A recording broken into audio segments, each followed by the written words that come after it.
Picture a stick figure who has studied English for years. It knows the grammar. It has a large vocabulary. It can read, it can write, it can understand almost everything it hears. But then a real moment comes.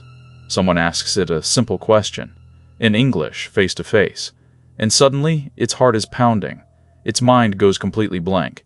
The words it knows so well vanish, and it stands there frozen, afraid. If this is you, please know, you are not alone, and there is nothing wrong with you. The fear of speaking is one of the most common walls for English learners, and today I want to help you take it down, gently, one step at a time, 7 steps to overcome the fear of speaking English. First, let's understand what's really happening. The fear of speaking usually isn't about your English at all. You often know more than enough to communicate. The fear is about something deeper. The fear of making mistakes, of looking foolish, of being judged. Your heart races and your mind goes blank, not because you lack the words, but because fear floods your brain and blocks them. So overcoming this isn't mainly about studying more grammar. It's about gently changing how you feel in the moment of speaking. These 7 steps are not about becoming a perfect speaker. They're about becoming a braver one. Step 1. Accept that mistakes are not just okay, they're necessary. Here's a truth that can set you free. It is completely impossible to learn to speak a language without making mistakes. Every fluent speaker you admire made thousands of them along the way.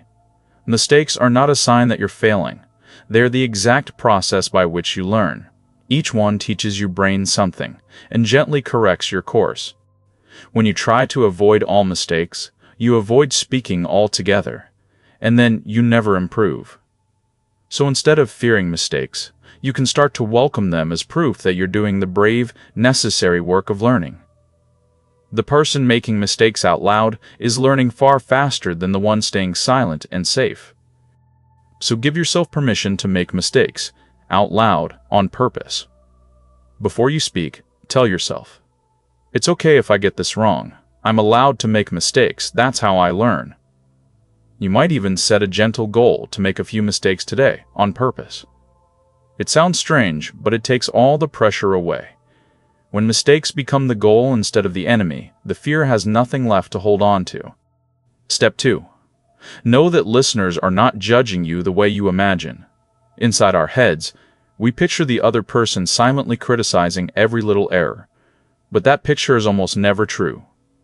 When a native speaker hears you speaking their language, they're not counting your mistakes.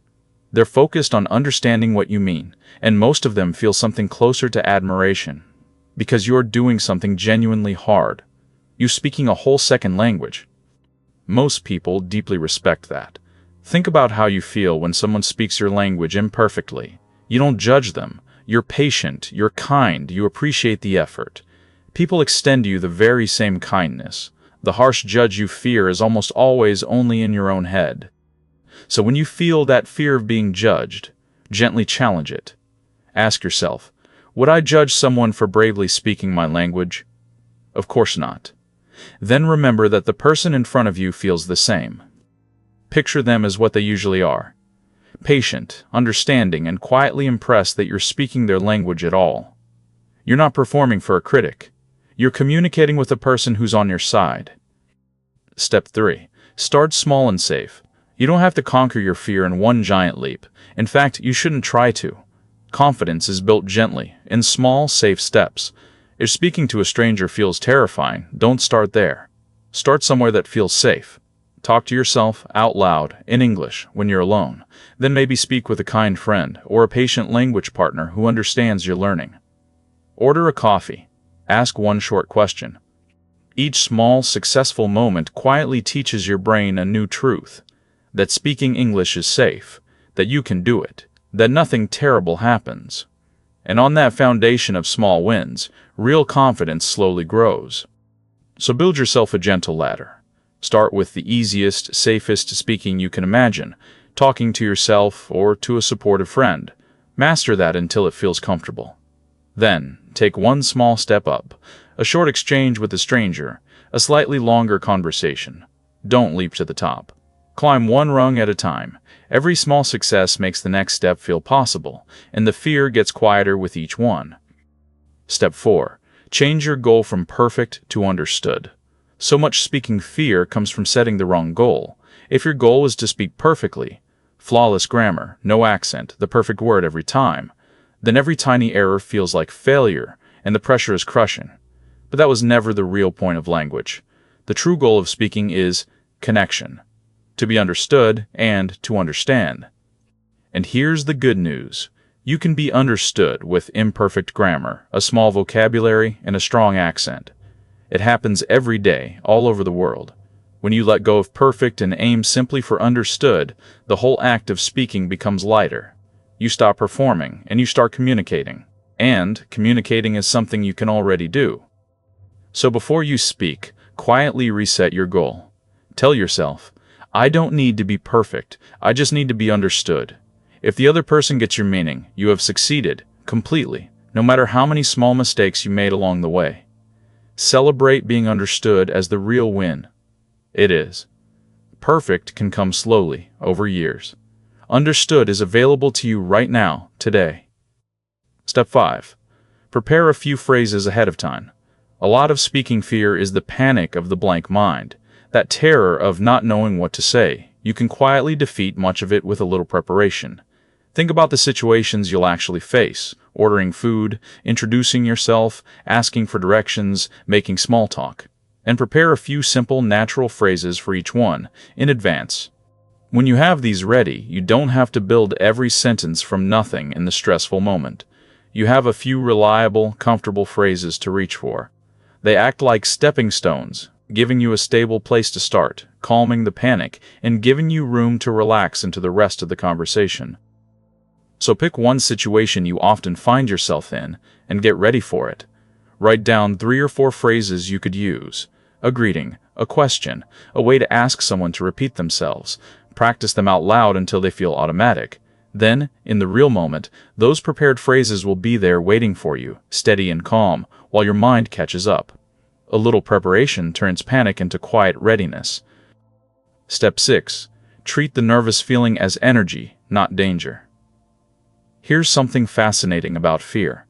The physical feeling of being nervous, the racing heart, the quick breath, the buzzing energy, is almost identical to the feeling of being excited.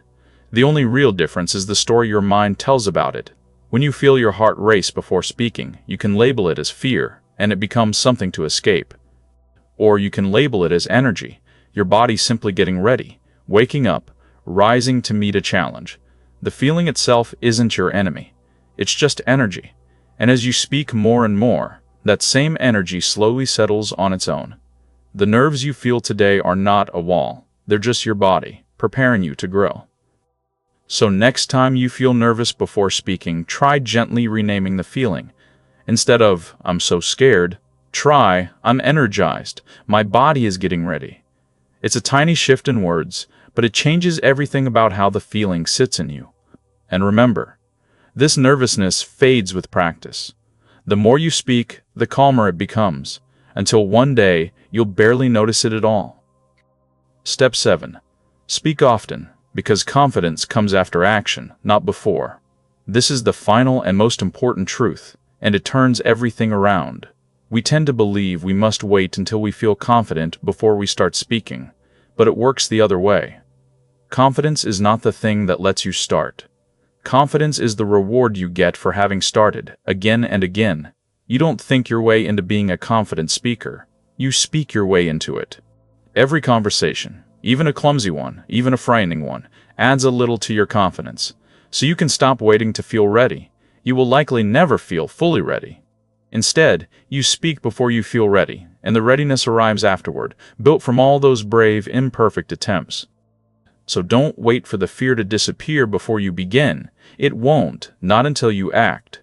Instead, find one small chance to speak English today, while the fear is still there, and take it anyway. Then another tomorrow. You are not waiting to become brave enough to speak. You are becoming brave by speaking. Action first, confidence second. That is the order it has always come in. So let's gather the 7 steps. Accept that mistakes are necessary. Know that listeners are not judging you the way you fear. Start small and safe. Change your goal from perfect to understood. Prepare a few phrases ahead of time. Treat the nervous feeling as energy, not danger, and speak often, because confidence comes after action, not before. The fear of speaking is real, but it is not permanent, and it does not have to run your life. Every brave, imperfect word you say makes the next one easier. You already know more than enough to begin. The only thing left is to speak. If this was helpful, take a second to subscribe and leave a like. It quietly helps the channel grow. You can do this. I believe that. Thank you for being here. And take care.